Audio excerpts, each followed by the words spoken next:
Waggaa 18 erga guunne booda wantoota 5 dirqama raawwachuu qabnu. Har'a viidiyoo kanaan ijoollummaa keenyarraa gara dargaggummaatti yeroo ceenu akkuma qaamaan jijjiirama argamsiisnu sammuudhaanis ta'ee fedhiidhaan jijjiirama argamsiisuu qabnu. Umrii keenya kan madaalan amaloota 5 waliin ilaalla. Viidiyoo kana laayik gochuudhaan eegalaa. 1. Hin ta'u jechuu shaakalaa. Waggaa 18 dura namni baay'een dandeettii isin irratti murteessuu qabu. Jireenya keessan gidduus ni galu. Waggaa hedduuf karaa isaan isiniif baasaniif karaa ittiin baatanii galtan isiniin murteessu.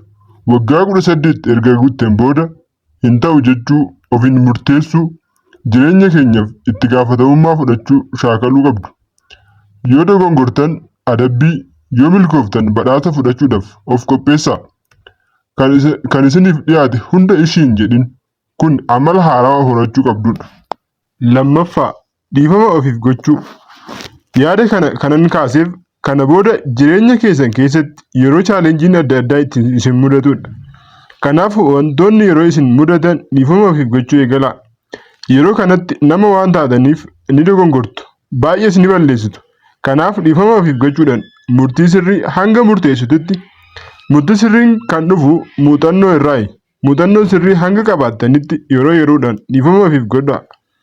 Carraa hedduus ofiif laadhaa. Umrii keessan waan ta'eef dogongoruun hin hafu. 3. Yeroodhaaf gatii kennaa. Dargaggeessa yeroo taatu qabeenya guddaan isin qabdan yeroodha. Beekumsaa fi humna fayyadamtanii qabeenya ni argattu. Kana gochuuf itti fayyadamni yeroo murteessaadha. Har'a kan argattan maanguddoonni yeroo dargaggummaa isaanii ciccimoo turan. Har'a garuu bakka kaleessaa hin jiran. Kanaaf har'a humna kee fayyadamtee yeroo kee fayyadamtee maal hojjette? Yaaddeettis osoo hin yaadin yeroo ni darba. Boruuf ol kaa'uun hin danda'amu. Yeroo qabnu itti fayyadamuu qofa kan dandeenyu qabeenya uumamaan namaaf kennedha. Qabeenya keessanitti seeraan itti fayyadamaa. 4. Hunduu amma yoo hin taane hin jedhin. Akkuma beekamu dargaggeessa yeroo taatu dheebuu guddaa qabda.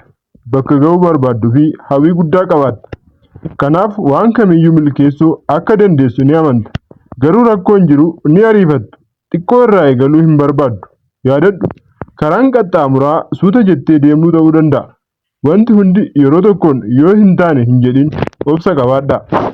5. Dandeettii waliigaltee kee guddisi. Yaadadhu kanaan dura yaadni kee yaada daa'imaa jedhamee jira ta'a. Yaadni kee si harkattis kufee jira ta'a. Kanaaf yeroo hunda isa yaadachaa jiraachuu hin qabdu. Amma waggaa 18 guuttee jirta. Waliigaltee fi amansiisuuf yaaluu qabda. Kana jechuun namoonni yaada kee akka fudhatan dandeettii gochuuti. Kanaaf dandeettiin kun dandeettii adeemsaan dhufuudha.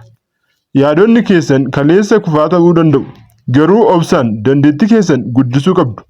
Kanaaf fuuldura keessan kan jiru yeroo nafe hundi dandeettii waliigaltee kan barbaadudha. Kanaaf dandeettii hunda keessaa dandeettii namaan waliigaluu keessan guddisuu qabdu. Dhuma irrattis yaadota 5 keessaa kamtu isinitti tole? Koomentii jalatti naaf barreessaa.